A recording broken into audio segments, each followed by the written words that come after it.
আপু আপনার এখানে কি কি পাওয়া যায়? ভাই আমার এখানে তো অনেক আইটেম পাওয়া যায়, যেমন কাঁকড়া ভুনা, রাজহাঁস, চীনা হাঁস, পাতি হাঁসের লাল ভুনা, কালা ভুনা, চুই ঝাল, গরুর মাংসের লাল ভুনা আছে, কালা ভুনা, চুই ঝাল, কলিজা ভুনা, বট ভাজা, বট ভুনা।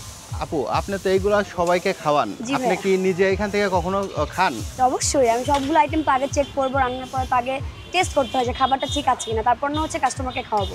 আপু আমি যদি এখান থেকে যে কোনো আইটেম খেতে বলি আপনি কি খাবেন? অবশ্যই, কেন খাবো না? আপনাকে যদি কাঁকড়া খেতে বলি খাবেন? খাবো, কেন খাবো না, অবশ্যই খাবো। কি বলেন? জি অবশ্যই রাজহাঁস খেতে বললে খাবেন? খাবো। আচ্ছা ঠিক আছে আপু, তাহলে আপনি এইদিকে আসেন, জি। আমি এখান থেকে যেটা খেতে বলবো সেটাই খাবেন। জি বলেন কোনটা খাবো, আপনি যেটা বলবেন আমি সেটাই খাবো। আপু আপনি গরু মাংস খান? গরু মাংস খাবো, ঠিক আছে হ্যাঁ। খাবো। আপু আপনি তো আপনি বলেন কোনটা খাবো। আপনি তো এখানে লাল হিন্দু না, ভুনা, তাই কালা না? ভুনা, চুই ঝাল আছে। না আমি মুসলিম। আচ্ছা গরুর মাংস যে কোনোটা খাইলেই হবে। আপনি বলবেন না আমি খাবো, হ্যাঁ। ঠিক আছে আমি খাই।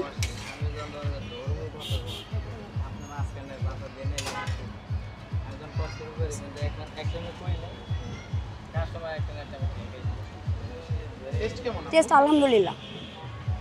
আমি যদিও রান্নার পরে আগে নিজে টেস্ট করি, তারপর কাস্টমারকে খাওয়াই। টেস্ট ভালো। এই মজার খাবার খেতে হলে কোথায় আসতে হবে? বউবাজার শ্বশুরবাড়িতে চলে আসতে হবে, যেটা কিনা 50 এবং 51 নম্বর পিলারের পাশে বউবাজার শ্বশুরবাড়িতে।